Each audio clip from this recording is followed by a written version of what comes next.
But let's also notice that what you're feeling is just an emotion in your body that your brain is attempting to solve and has labeled imposter syndrome.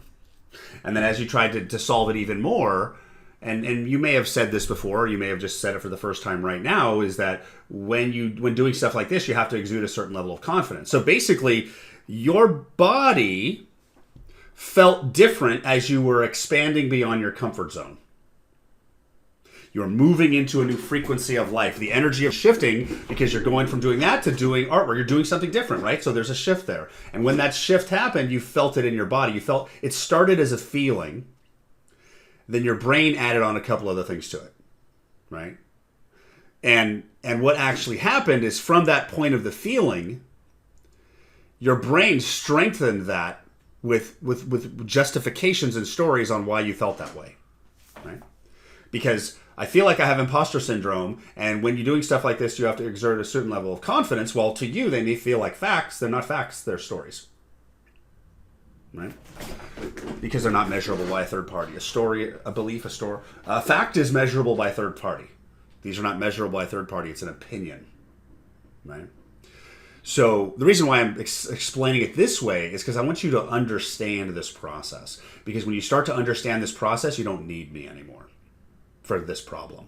Okay, or actually, I'm sorry, not problem. Call this a misalignment. Okay, so I'm gonna like there's two ways you deal with there's two ways you get into alignment, right? Because the reality is if you could show up to that interview as you and that person showed up as them, your belief walking into that is not going to affect your innate talent as an artist, right? It may in the moment, but your mechanics and your ability to create stuff in life don't change, right? It's just a limitation based on some form of misalignment. So you can change the end language, or you can change the energetic feeling you have in the response to the feeling that creates the language. Okay?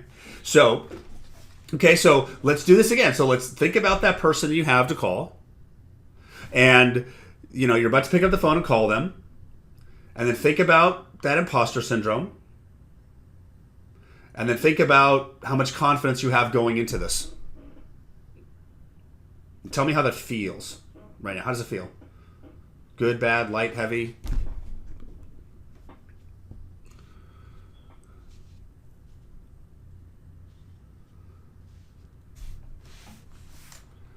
Has the emotion around that softened since the conversation started?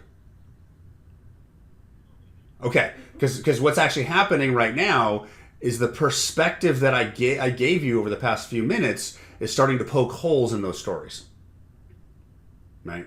So they're becoming less like facts and they're loosening up a bit, right? So let me show you a way to just process the emotional feeling of it, right? Because if you can catch the feeling, then we don't have to worry about the language. The beliefs that we're going to get triggered by it won't even happen anymore, okay? So that feeling that you have in your body that you described a moment ago, that what could be fear, but that unknown, that new, that feeling right there, take that feeling and spread that feeling everywhere in your body. So you feel it in your head and your arms and your shoulders, and you're like move it everywhere. Okay. Now put your hands together, palms together like you're praying. Close your eyes, take a breath, and with that breath, pull all of you into the center of your heart.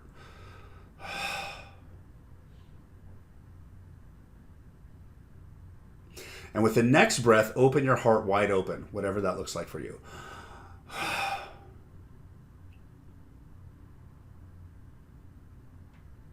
One more time. With a breath, pull all of you into the center of your heart. And then open your heart wide open.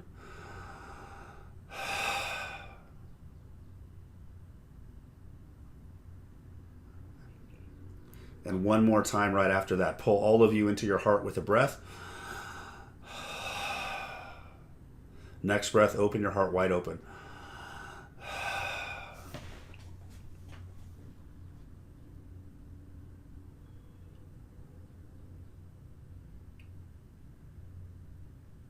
How are you feeling now?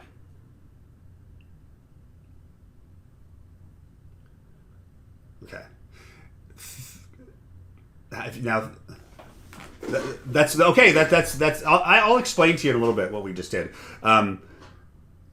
Okay, from this space you're in right now, how you feel right now, focus on that feeling of the imposter syndrome again. Focus on it. Think about calling him. Thinking about that.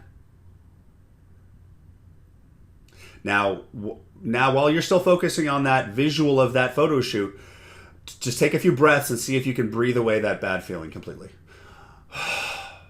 Yeah, so focus on that fear of doing something new. But breathe more. Focus on the fear of doing something new and breathe deep breaths. We have alleviated a lot of the emotional reaction to the misalignment to this new action because you're feeling differently in your body. Now, we're not going to spend every single one of our calls focusing on emotional feelings like this, but I want to share with you some of the most powerful tools I've discovered to create radical, rapid transformation. Because, like in my old days, we could have said, well, why do you have imposter syndrome? And then this, and then we would have went down this rabbit hole of new stored beliefs. As you're trying to justify it, you're literally creating limitations with each story you make. Right? Because in the next moment of life, in the next moment, you are completely wide open. You are completely wide open in the next moment. And you can do and be anything. What most people do is they move forward based on their past references and all their limitations. What I like to think just happened is that your body is made of atoms. We know that's true, right? 7th grade science, we're made of atoms. We know we're pure energy. We know weird things like the difference between you and that desk is how many atoms stuck together, right? You're pure energy. So when a part of you changes, any part of you changes, your perspective, an idea, a belief, a reference, anything, we feel the energetic change in our body. We can also describe it as moving past our comfort zone. Certain personality styles, like disc profiles, high S's, have sometimes what I've found are very resistant to that feeling of newness. Because I'm guessing what that feeling you said, what you kind of eventually labeled as fear a few moments ago, could actually just be a new feeling you haven't had before. Because if your being has shifted and grown, the energy of your being is going to feel a little different. And after that trend, and you may feel a little different. It's not bad. It's just new is not bad. It's just unknown because you're adjusting to a higher power. You're owning more of whatever you want to call it. And in the next 3 to 5 to 8 minutes, you're going to feel the adjustment. After that time is over, you'll feel normal again. What I've found is that in that adjustment period after the breakthrough or the new perspective, like I've had times where I talk to a coach and I would get this awesome breakthrough. I would leave the call, go to start taking action. I would feel, which was really a new way, unknown. I would think it was bad. So I would focus on how I felt before the call to feel normal again. And I literally just undid the change I just created. When you feel that newness, just say, or new is not bad, it's just new. And I want you to just breathe and distract yourself for 3 to 4 minutes and just keep going.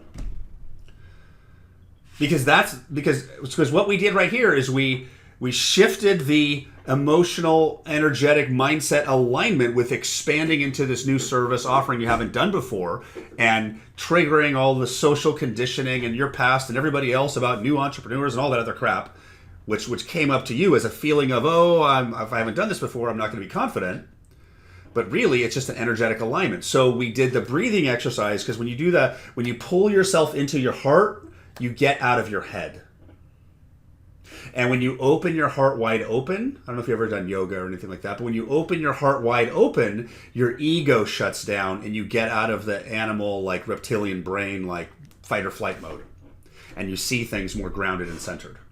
And from that point, that exercise where you pull your hands together, pull yourself into your heart, and then open your heart wide open, literally grounds you in you. And from that moment, all you have to do is bring in any limiting pattern of energy into that powerful state, and it neutralizes it and dissolves it. So we can go into the language, but the thing is, you can grow and expand and be and do anything. So aim at what you want. If you feel that awkward a little bit, just take a second and breathe and just say, I must be growing and expanding. Keep going. Yeah. Yeah. Yeah. So next what we can do is let's add a story that's going to help you go into things that are new that you've never done before. Right? Like, because right now you're like, the feeling of it is aligned, but let's also align the mind a little bit. And we can align the mind a little bit by creating a story or something that says, well, I'd love to control the outcome of this interaction with another human being, but I can't. Right? Life is literally in charge. Like, you're going to do your role. You can control you in this interaction with this client as you do a photo shoot, but you have zero control of what their body looks like. Well, you could change their clothes or comb their hair, but you have zero control of the state they're in, their emotion they're in. They're in complete control. You have influence over that. Right? So you have influence over that, but no control. If that person had a bad day or just had a root canal or had someone die in their family, there's nothing you can do about it. How would you like to feel when you are going to a new client or doing something new? How would you like to feel? What would you have to believe about this new interaction to feel confident about it?